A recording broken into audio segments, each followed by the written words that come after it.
Warung Babi Guling Chandra di Jalan Teguh Umar nomor 140 Dauh Purikau, Denpasar Barat, Minggu 21 November terbakar. Peristiwa itu terjadi sekitar pukul 13 WITA. Menurut penuturan warga di sekitar TKP bernama Kevin, api diduga berasal dari percikan las yang menyambar atap warung karena saat itu ada yang kerja ngelas besi reklame di dekat warung.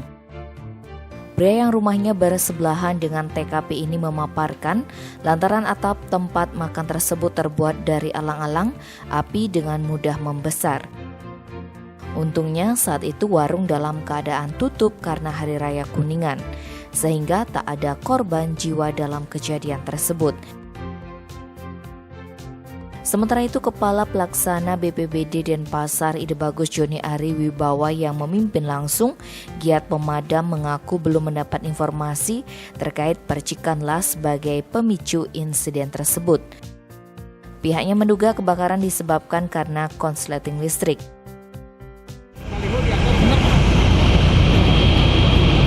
Ada ngelas baliho tadi? Ya? Ada ngelas baliho tadi? Tidak ada. Tapi tidak ada di rumah. Sebab kebakaran di dalam. Kebakaran ada di belakang. Titik-titiknya di belakang berarti Pak. Sementara dugaan kami seperti itu. Jadi nanti kan dari tim polisi yang kami lakukan. Masuk kebakarannya berapa? Persentasenya hampir seluruhnya ini terbakar seluruhnya. Seluruhnya terbakar. Tidak ada yang tersisa. Syukurnya yang sebelah kita bisa isolasi tidak sampai melempar ke tempat lain.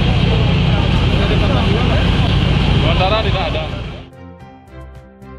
Kasih Humas Polresta Denpasar Ibtu Iketut Sukadi menerangkan, luas bangunan yang terbakar kurang lebih 4 are dengan kerugian material ditaksir 2 miliar rupiah. Lebih lanjut, Sukadi mengatakan dari keterangan penjual kopi di seberang warung Babi Guling Chandra bernama Iwayan Arta, saat itu memang ada pekerja yang mengelas papan baliho atau reklame. Mereka ngelas di pojok kanan warung Babi Guling Chandra.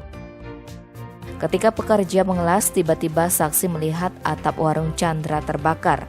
Pekerja las itu pun langsung berteriak minta tolong ke orang-orang di sekitar, sehingga dugaan sementara api berasal dari percikan proses pengelasan papan baliho. Tim Bali Express melaporkan.